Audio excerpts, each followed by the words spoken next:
You are a weirdo, and this video is for weirdos. I mean, we're all a little weird, but some people are a little weirder than others. Embrace it.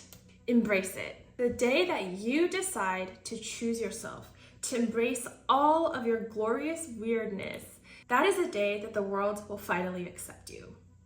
I get it, because being a closet weirdo my whole life, I definitely feel outcasted sometimes, and I definitely feel like vulnerable to share my weirdness because I know that people will not appreciate it. The day that I fully embraced myself for who I really am, including my weirdness, was correlated with the time that my life really started changing. I started building better self-esteem, and the world was starting to project positively back onto me. It all comes down to you embracing being the weirdo that you are. We live in this world where we tone our different facets of uniqueness down into acceptable labels and categorizations, like what our careers are, what our jobs and hobbies are, who our friend groups are. And we kind of fit the intricate, infinite variabilities of who we are into these very cookie cutter boxes of what companies we work for, what schools and majors we choose. There's so much infinite variability in how unique we can be, but I feel like as a society we limit it and we don't explore the full extent of it due to the fear of being rejected or feeling shame. But within each person is so much uniqueness. As a society, we limit that and we don't explore it to its full extent out of the fear of being rejected or the fear of being shamed or outcasted. And then as a result, as a society, we tend to live in this more closed system with all these behavior codes, and then all end up mildly repressed and mildly depressed as well. I think true happiness is found when you can be yourself authentically and also feel accepted in that full and authentic expression of yourself. There's two components. It's not just about you, it's also about how the world receives you.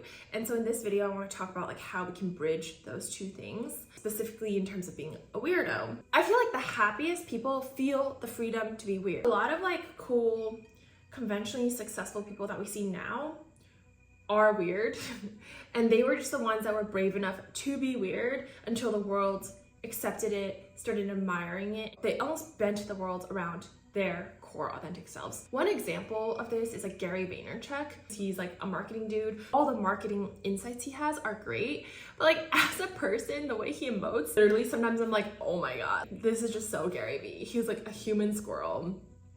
And I'm here for it. In my mind, he's an example of someone who's kind of weird, but really took it, ran with it, and then as a result kind of bent the industry around his authentic self. The happiest people feel the freedom to be weird. Before we talk about how you can fully embrace your weirdness and integrate it with the rest of who you are, let me first paint a picture of you never expressing your weirdness, your quirkiness, the parts of you that make you unique and maybe different from other people. You're at a party, let's say, and you have a weird comment that you suddenly want to say. You don't say it because you're afraid of being seen as weird. Or let's say you go on a date and your date asks you what you like to do. And what you really want to say is that you play Dungeons and Dragons with your friends over the weekends, or maybe you're someone who likes to knit while watching Sopranos on a Monday night, but you don't share any of that because that might be weird. Let's say you're at a corporate happy hour because you're forced to be there, and instead of sharing any of the niche interests that you've been going on a rabbit hole down the internet on lately, you instead just talk about the most basic corporate talk that you can muster. And it is a lame experience for both people in that conversation. Nobody wants to be networking at these corporate events like that. You could be having a totally different experience in all three of those scenarios. One that is just more fun, memorable, and authentic for both parties. I think that embracing your weirdness and emoting it responsibly is a very important part of self-love and self-esteem. And also, weirdness breaks people's mental and thought loops that we all tend to get stuck in through busy, stressful, repetitive days. So you're actually kind of doing them a favor, okay? Because I think weirdness keeps things spicy. So yeah, by you being weird and actually showing up with a little more of your weird self, you're doing people a favor because you're breaking them out of the mental loops that they probably don't want to be stuck in anyway. Don't overthink it. And we'll also talk about how you can integrate it in a more natural way without freaking people out. So we'll get there, we'll get there. But let's say in all three of these situations I mentioned earlier, you never express your weirdness. You bite your tongue, you don't say it in the fear of being seen as weird. And then the conversations stay boring. The other person that you're engaging with never gets a chance to see who you really are and what you really care about. What happens is that this is eventually gonna create feelings of shame. Not to sound like severe or scary, but eventually this is gonna create feelings and patterns of shame within you, and it's gonna eventually create feelings of unworthiness as well.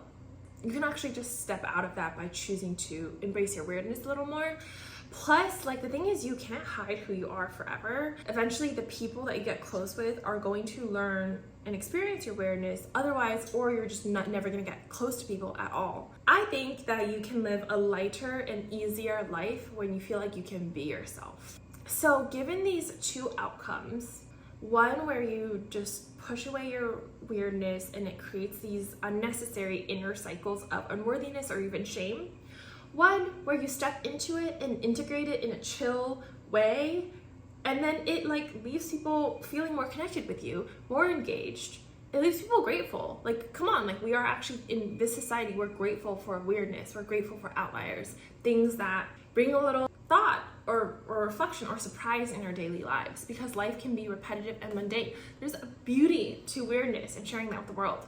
So you have these two outcomes, so hopefully you're seeing why embracing your weirdness is gonna be great for you, is great for you.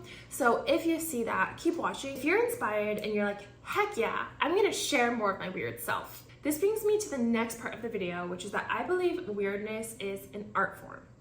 I believe there's a sort of precision that you can yield with it. Here's what I mean.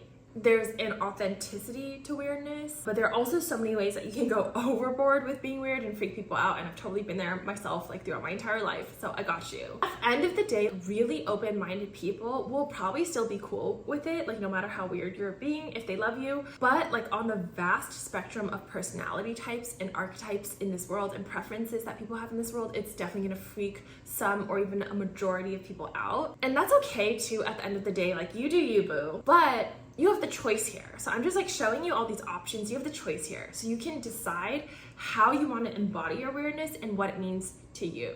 Earlier in the video, I brought up the example of Gary Vaynerchuk. I think he's someone that like fully embraces weirdness. 100% here's me, take it or leave it, right? And it turns some people off, but some people like me are like, awesome, I'm here for it. I think of myself as pretty open-minded, honestly. But in the beginning, I'm sure people were kind of taken aback by his massive creativity. But you don't have to be like a Gary V and really fully jump into it. There's an art and there's a balance. And again, you get to choose how you emote and integrate your weirdness.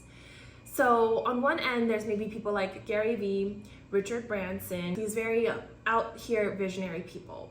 But between that, there's so many spectrums of how you can show up more weirdly and embrace your weirdness. I really value harmony in my life. I really value balance in all aspects of my life. So I don't want to put my uniqueness and weirdness at the cost of everything else. Like, I'd rather integrate it in a more balanced way so that everyone feels comfortable, so that it's like a little palatable. And maybe that's unhealed parts of me still that I'm working on, or maybe it's that I haven't fully stepped into my authenticity yet, but I really think it's just my choice. So yes, while the depth of my weirdness truly has very deep roots, I don't believe in just showing up like in my full weirdness all the time. I kind of try to treat it as like a subtle, nuanced art form, if you will. All the respect and power to people who show up in all their full weirdness. But to me, it has to do with like an element of personal branding and expression as well, and the agency that we have over our expression outwards in the world.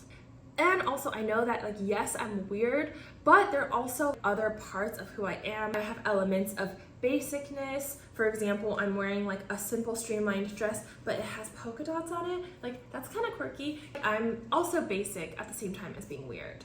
I also have elements of shyness and quietness. Like, all of that is very authentically who I am. So that's why I wouldn't really just put my weirdness just at the forefront. We're all really multifaceted. Again, this is all to remind you that you have agency in who you are and how you show up in this world, and that you should embrace your weirdness because it's actually a beautiful thing. So the art form of being weird, I think your weirdness is like your own unique brand of art. You could show up in your full weirdness every moment, embrace all of it, and I really believe eventually the world will bend around you. But it could also backfire, just like depending on who you are and where you are in life.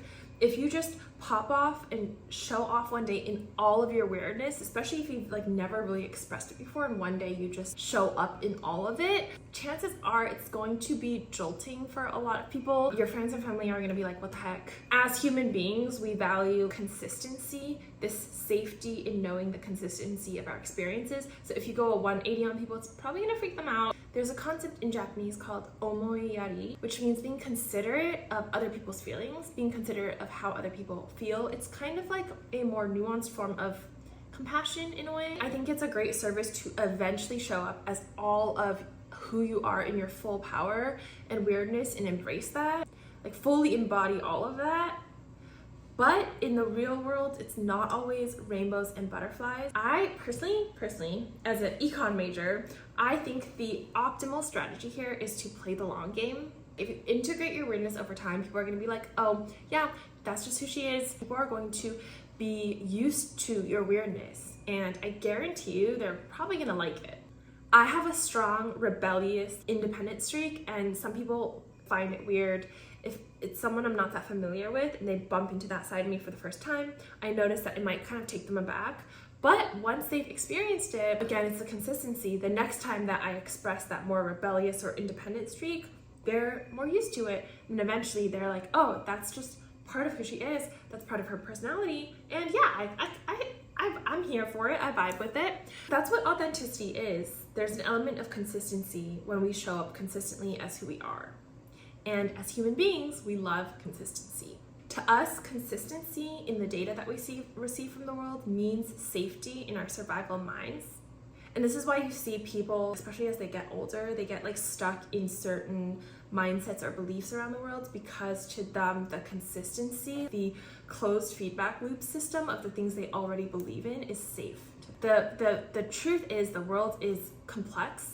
There are all kinds of different people and personalities coexisting together, and there are systems of like power and balance and all that. So to me, I think the long-term best strategy for you to optimize your reputation, your success, and your own just personal satisfaction. Like, who wants to walk around caring 24/7 about what other people think? It's boring, it's tiring, you don't get paid for it, you don't get any gain from it. It's much better to just be yourself and do whatever the F you want. Long term, I think the key is to integrate your weirdness consistently over time. Don't just go from like 0 to 100 with it after you watch this video. Now, even more than ever, I do what I want at the end of the day, and I always try to think for myself, and sometimes people think that's weird. But the people who are actively in my life appreciate me for it. And I really think the world needs more weirdos. I think weirdness can rub people the wrong way at first.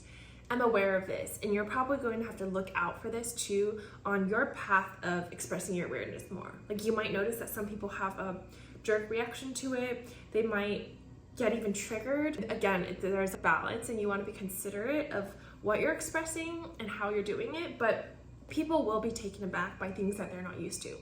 So just prepare yourself for it. At the end of the day, I think weirdness is just another expression. It's just another unique, diverse expression of the human genome, which expresses in so many forms and combinations. Embrace it. Embrace it. It is your own uniqueness. Again, we saw at the beginning of the video, if you don't embrace it, the flipness is all these unnecessary low vibe feelings that you're gonna carry around with you, and it's just gonna build up and create more complications in your life. It's gonna prevent you from truly, authentically connecting with people and eventually yourself. It's gonna lead to disconnect with yourself. I've just recommended all these ways that you can best incorporate your weirdness in your life. These are all just different approaches, and different approaches have different outcomes, but be weird. Andrew Cohen has this quote that says, "Your liberation brings liberation to all." And in the same vein, your weirdness allows other people to be awake to their own weirdness and start expressing that as well. Your weirdness allows people to open up to the weirdness of other people that they bump into. Through that, we can just have a funner, less repressed kind of society. We can move away from a society of feeling a lot of pressure and stress and anxiety about who we are and what we want to say. We can allow for more neurodiversity and neurodivergence instead of marginalizing anything that seems out of the norm of what we expect in society. If there's anything in the video that I mentioned that you want to explore a little more or talk about, feel free to DM me the word inspires. Stay weird and see you next time.